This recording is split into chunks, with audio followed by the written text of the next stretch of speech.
Well, hello and welcome to my YouTube channel. Something pretty amazing happened last week in that YouTube decided to show my video to more people. So 50,000 people, whoops, you're not going to come here? No? 50,000 people watched last week's video, which is about 50 times more than normal. And it was wonderful because I'm suddenly getting all of these comments and messages from people all over the world. It was just bonkers for me with my teeny channel. But it did make me think that I needed to do an introduction kind of post to say who I am and what I do and where I am and why I'm on YouTube. So this is the backstory. First of all, my name is Jane and I run a business called Snapdragon Life. I am 54, I am 55 next month, and I've had kind of a bit of a wiggly career path, I think I would say. But now I'm beginning to find that all of the different things that I've done, all of the things that kind of it makes no sense, are beginning to draw themselves in to put me exactly here and exactly where I'm meant to be. So I originally trained in art history. I have my degree in art history and then I did like postgraduate qualifications in museum studies. And for about 8 years, I was a fine art gallery curator. I looked after the British art collection for the University of Glasgow. And that was a wonderful job. Amazing collection there. You know, they have Whistlers and Charles Rennie Mackintosh and fabulous print collection and wonderful. However, I found that I really didn't respond well to working in a windowless office. It was just not my thing.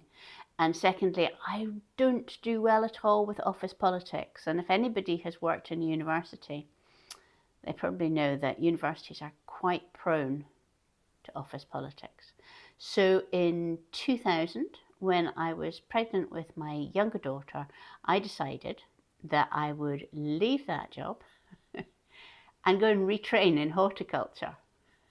I think it was because I hadn't seen outside when I was at work because there was no windows. So I was drawn to do something that was going to be outside. So I retrained in horticulture, and about halfway through the course, I decided that there was a gap in the market for homegrown cut flowers, and that is what I'm going to do. So 2001, I set up a business called Snapdragon, which is now sort of like morphed slightly into Snapdragon Life, and I began growing cut flowers. So I started off in my very small garden at that time, and then in a part of a field that someone lent me, and then we moved here because it had a pony field at the back at the time. And I was all go at that time. I did weddings. I sent out bouquets by post. I had a little green van and I took that to farmers markets. Now this was just the year that farmers markets started in the UK. So, you know, it felt like we were right at the forefront of everything in that whole kind of slow food, slow flowers, everything kind of thing. We moved here, which is a 1980s bungalow, and it had a kind of a pony paddock out the back, which I transformed into a very micro flower field. Andrew Montgomery came up to photograph it for Country Living. We were in Homes and Gardens. Anna Pavard, the amazing writer, specialises in tulips. She came up to write about me in Independent. You know, this was my dream and I was fulfilling it. But there's always a but, isn't there? After a few years, I began to get more and more tired, and I just felt there was something wrong. And, I went to doctors and I was told, well, maybe I should, just get a bit fitter or accept it because, I had 2 small children and I was running a business and I just moved house and this kind of thing, lots and lots of stress. So you're bound to be tired, Jane, you're bound to be tired. But it kept getting worse and my heartbeat went erratic and I was referred to hospitals for tests and things. And then there was a day where I couldn't do anything and I was kind of like going in and out of consciousness, and husband rushed me up to the hospital, and it was discovered that I have an autoimmune disease which had stopped my adrenals and my pituitary and other bits from working altogether.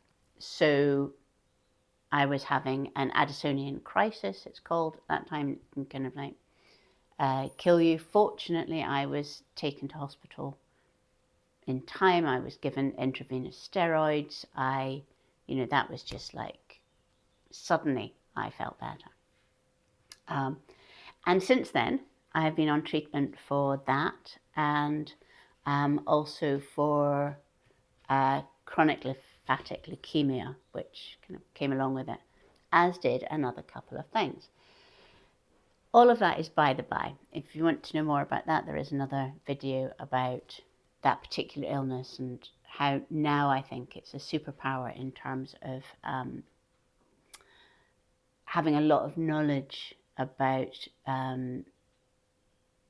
really kind of keeping your nervous system under control. But anyway, it became clear that having an autoimmune disease which includes a lot of chronic fatigue was not going to work with the flower business. It was long hours, it was very hard physical work. To put together a wedding is really difficult. To do farmers markets, it's a long day of humping buckets and speaking to people. So that dream had to be wound down. Now, fortunately, while I was sort of like riding the wave of this flower business, I had been employed by Country Living to do the floral displays for their pavilion at their fair when they came to Glasgow. So when they had been let down at the last minute by somebody who was going to do like a kind of a show garden at the front of their exhibition space, they called me and they said, would I take in my green van and put together a display, and they would give me the space for free. And I said, oh yes, I would do that. This was before I was ill. I wouldn't have done it after. But it was a time of year that I had no flowers. It was kind of like for their Easter thing. So I suppose about this time of year, where in Scotland we're not on to producing flowers yet, unless you have lots of tunnels. So I took the green van and I had big whiskey barrel planters that were all tripods of twigs that were kind of like leafing and that kind of thing. But I needed something to sell. So I spent the 4 weeks making up kneelers out of vintage linen fabric and also doing freehand machine embroidery on a variety of things. And I took these all to the Country Living Fair and sold out, and we won Best Stand. So the next year we went back for free, and we won Best Stand again, and we got quite a bit of publicity for the craft side of the business, even though that wasn't really what I did. But it was very, very lucky, because when I started to wind down my flower business, I still had this craft business kind of in my back pocket. And that was sitting down, and I could set my own hours. And the thing about craft things is that you can put them in a box and they don't all start to rot, unlike flowers. Flowers is very go, go, go. So I switched over the business and I just started doing textile things.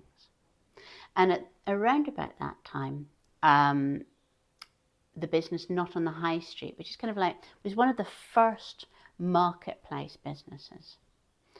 They had heard about me because of the country living things. Holly Tucker phoned me up, said, did I want to be one of the kind of like initial sellers on that? And I went for that. And for the next 10 years, really, making things and selling them as gifts was the core of my business. And it grew and grew. I became one of Not on the High Street's top sellers. I started to do wholesale. We had 400 shops at one point. I did trade shows. You can see I have a bit of a problem with, wanting to scale everything. But I had an awful lot of people helping me in that. I had a team of 6. And we had, I had built, honestly, that sounds like I was out there with the hammers and nails. I had built a wooden workshop, which is now my studio. And this all went swimmingly, apart from the fact that I ended up hating it.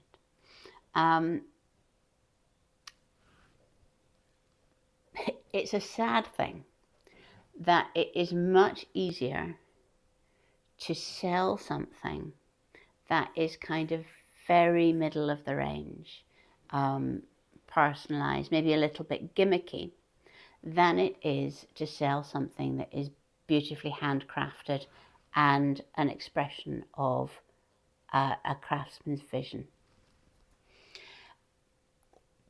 With a team of people to support, quite a wage bill, and also shops and Not on the High Street and Etsy all wanting me to produce things that sold, gradually, I had moved away from the things that only I could do to something that was much more generic, that didn't bring me such joy to make. Yeah, that's right, Teasel. Didn't bring me such joy to make. And at the same time, I was managing people, which is not my skill set. It really is not my skill set. I'm not good at it. I don't like it. It drains me. So that's where I was around about 2016. And we hit our 100,000th order on Not on the High Street.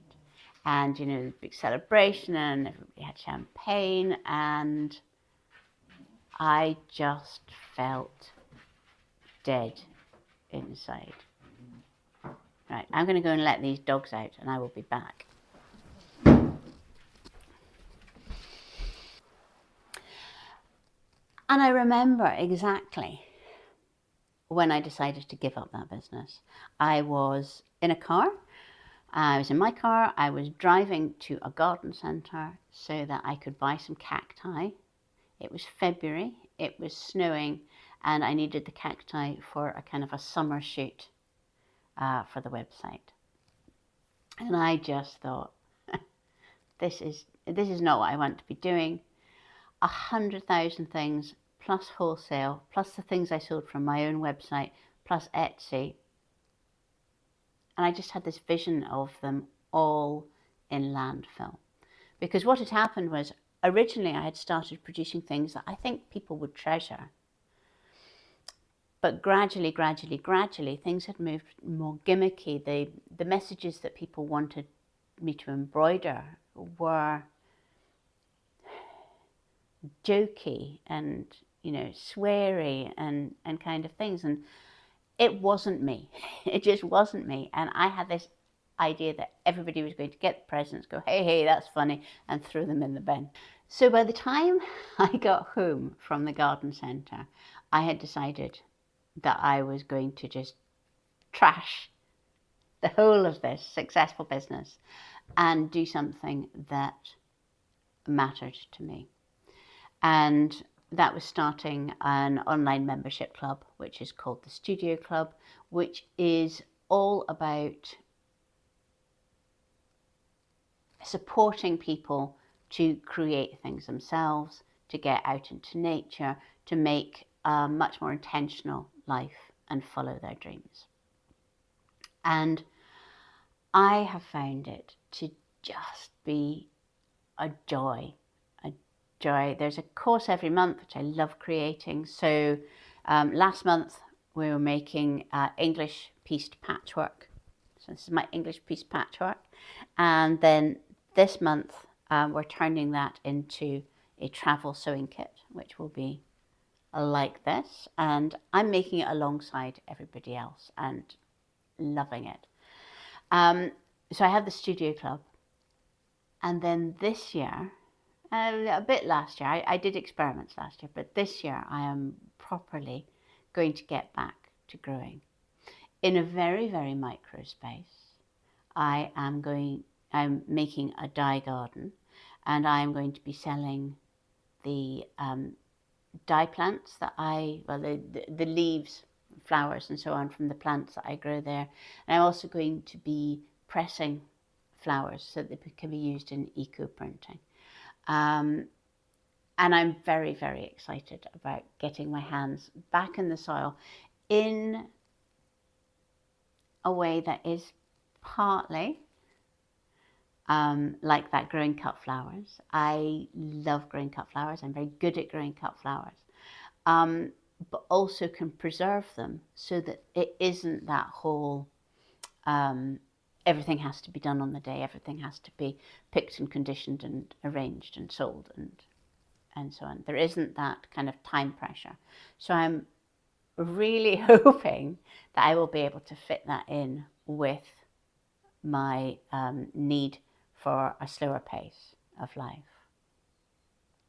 So that's where we are. My art history comes in through all of the things that we do in the studio club. So one of the kind of like the side projects at the moment is a 17th century knitted shirt that I saw when I was in Naples, which I'm just trying to work out how they knitted it and the motifs and how it all fits together. A bit like one of these living archaeology projects, except it's me and my knitting needles. So that all comes in. My cut flower business definitely comes in because there's a lot about appreciating flowers. I mean, look at this snake's head fritillary, which I have here. A single flower, and it's just amazing. My business knowledge comes in because there's lots of people in the club who have small businesses but don't want them to get to that burnout kind of stage that I went to. I have a lot of views on that. And then coming back full circle to this kind of the idea of natural dyeing, printing with plants, being really, really local. So when I grew cut flowers, I didn't buy in any flowers. So if you were a couple wanting me to do your wedding flowers, it would be wedding flowers that were grown here. There wasn't any forcing, there wasn't any kind of manipulating, I wasn't flying in flowers. It was hyper local, and I think that that is a really, really powerful connecting thing. So my dye practice and my printing practice is exactly the same. I don't use, logwood or cochineal or anything like that because that's not from here. And it's a connection to place. I live in an amazing place. I live in a very connected kind of place. In Scotland, you can feel the history and the background of the landscape. And it's that that I am wanting to bring into my work, and it's that I bring into the studio club so people can find where they live and find that kind of connection. And it's that I want to bring into this kind of commercial venture. So hopefully that will give you an idea of where I come from, what I do, why I do it. Which leaves, why am I on YouTube? And the reason that I am on YouTube is that my friend Georgie from Common Farm Flowers, now if you've ever watched Georgie's thing, you will appreciate this. My friend Georgie told me I should be on YouTube. So I thought, oh, I'll go and be on YouTube. And it is a wonderful thing because there are hardly any middle-aged women on YouTube, apart from people who tell you how to look younger, which isn't my kind of thing. So that's why I am on YouTube. Georgia Newbury of Common Farm Flowers made me do it, and I'm loving it. So thank you very much for watching, and I'd love to hear your comments, and do get in touch, and thank you. And now I am off to see my parents for the day, so I will see you next week. Bye bye.